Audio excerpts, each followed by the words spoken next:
you all here today for the launch of the good practices for enhancing access to justice and preventing and countering violent extremism. From the onset, allow me to congratulate HakiAfrica for the launch of this publication, which serves as a roadmap in the fight against terrorism. These good practices are a reference point for the best practices in the fight against terrorism and violent extremism.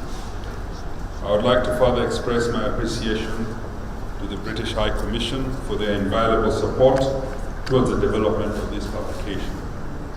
And I want to apologize that we've had to change the dates of this function because of the exigencies of work that both me and the DCI had upon ourselves, and we had to request the change, and I understand that the British High Commissioner had confirmed to come in. We apologize. And I think also the Director of NCTC was to come, but because of the strikes that we have today, they did not manage to come. So we apologize for those inconveniences. Allow me to recognize our partners in the criminal justice sector whose presence signifies our collective commitment to effectively combat terrorism and violent extremism. Ladies and gentlemen, as critical actors in the criminal justice sector, we have a moral and professional obligation to develop and implement multifaceted approaches in preventing terrorism and countering violent extremism. I would therefore like to recognize the partnership between the criminal justice sector and the civil society in preventing terrorism and countering violent extremism. These partnerships have contributed towards a holistic approach to effectively bridge the gap between the citizens and the law enforcement, thereby building trust and confidence in the fight against terrorism. Violent extremism and organized criminal syndicates often target pervasive societal frustrations to radicalize vulnerable groups in society. The same, unfortunately, can be witnessed in our society. As such, the criminal justice sector, now more than ever, needs to be sensitive to the needs of the society and the citizens we have been called to serve. And I think this program is a very good example that it can really work. It is upon this premise that we are called upon to adopt a human rights-centric approach and to combat terrorism and countering violent extremism within the rule of law. The launch of these good practices could not have come at a more opportune time as organized criminal syndicates and terrorist organizations continue to evolve and exploit the technology and digital evolution. The success of this project is an example of the gains made through our adoption of a whole of society approach in our cooperation with civil society organizations.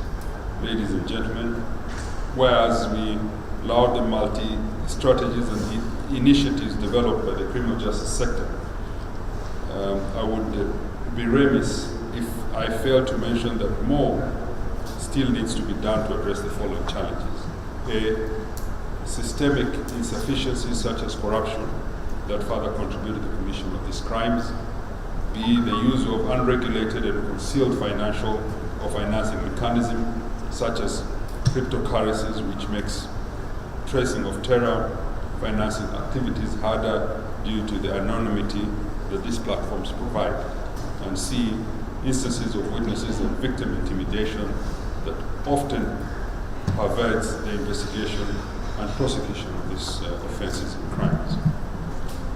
It is therefore critical that we strengthen inter- and intra-agency collaboration and cooperation in the prevention, investigation, and prosecution of these offenses so that we may once and for all tackle the scourge that is terrorism.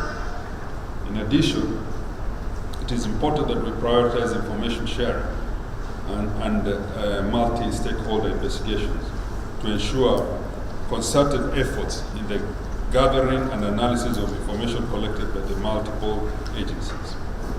As I conclude, I am certain that continuous deliberations between ourselves will bring forth even more strategies on how we can address these gaps, and I look forward to hearing them, strengthening our work in this area.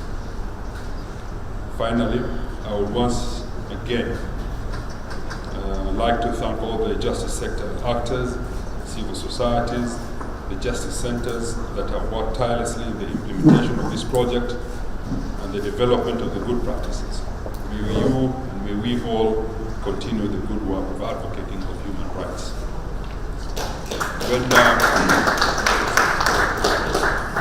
I remember when we wanted to start this program, sometimes in 2018, when I took office, Hussein Khalid decided to come and pay a visit at the NSSF. And I had a personal assistant called Noordin. And I think the minute he came out of the lift,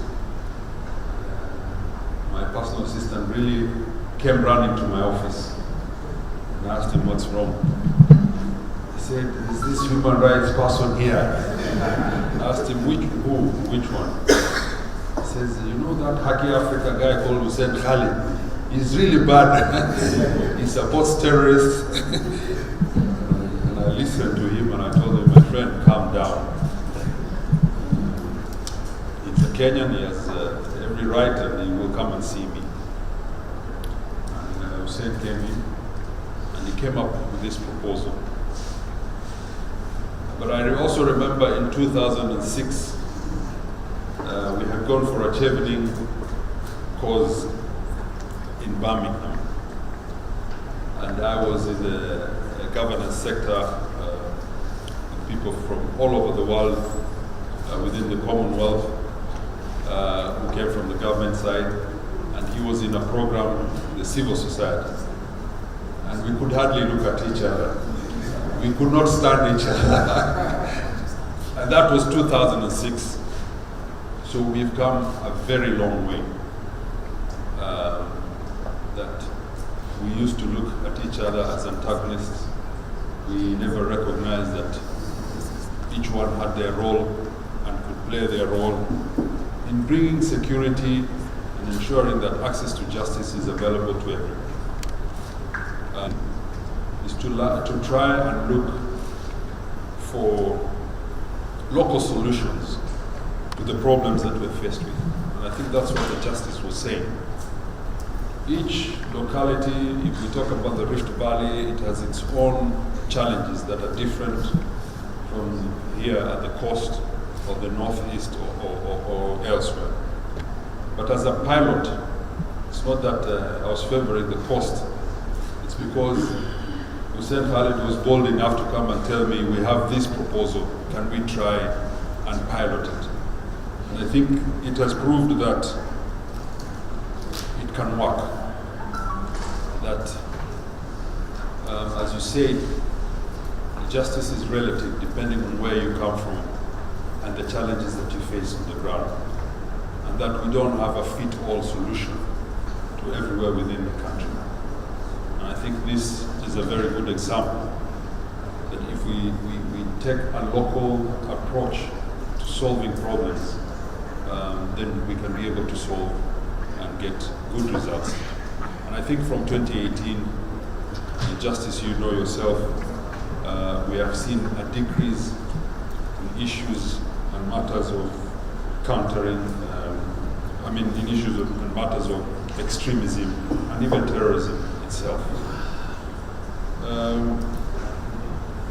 I think as a country today, we are facing the challenge of police excesses and what some people want to refer as extrajudicial killings, EJK. But I want to say this. I think that represents a very small fraction and percentage of the police. That those who are engaging in those activities are probably just 1%. And it should not be reflective of the good, or the reflective of the police. What we should recognize is that the police is doing a great job. And 99% of the work that they are doing, we are enjoying as Kenyans today. We are able to walk in the streets safely. We are able to be here. And the police should not take it as if we are targeting or trying to penalize them. No. We are actually trying to safeguard the good name and the good service of the police by pointing out that those who have done wrongs do not represent the good force and the good work that the police is doing. So when we charge some police officers for the wrongs that they have done, we are not charging the whole force. And we are not saying that the whole force has done something bad. What we are saying is that those few people who are trying to tarnish that good name should face the law.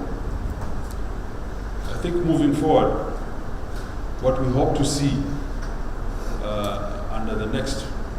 under this new dispensation and the next 5 years is that we will be able to cement a working relationship that works towards ensuring that there is good faith and collegiality between the different institutions that are charged with ensuring that the rule of law and access to justice is dispensed to each and every Kenyan. And that we will be people of integrity, and that we will be honest and true to the Constitution and the law. And I think what we're trying to do here is actually ensuring that the Constitution is functioning as it was envisaged, and that's to solving this problem.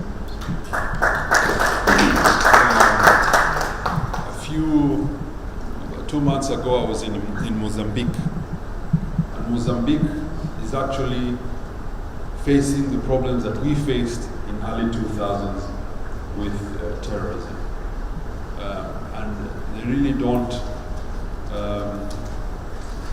They are faced with a lot of challenges, and as Kenya, I think we tried to bring a different perspective to them, that countering violent extremism and a program like this one would work. And we did the same also with Nigeria. And I think both those countries are coming to Kenya to do a case study to be able to roll it out. So as the DCI has said, the effect of the good work that we are doing here, and the fact that Kenya is a leading country within the region in democracy and in human rights, we are able then, with our heads held high, to export the good practices that we have. With those few words, I really want to thank HakiAfrica. I want to thank the British Commission. I want to thank our partners within the different government institutions and government arms, the judiciary, the DCI, and the National Police Service, IPOA, for coming together and ensuring that this program is a success. Thank you very much. God bless you.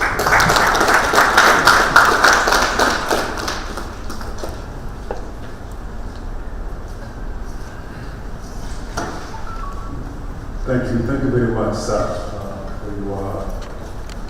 We have achieved much, but there is still more that we can do. We should not sit on our laurels and say, what we have done is enough. We have to continue cooperating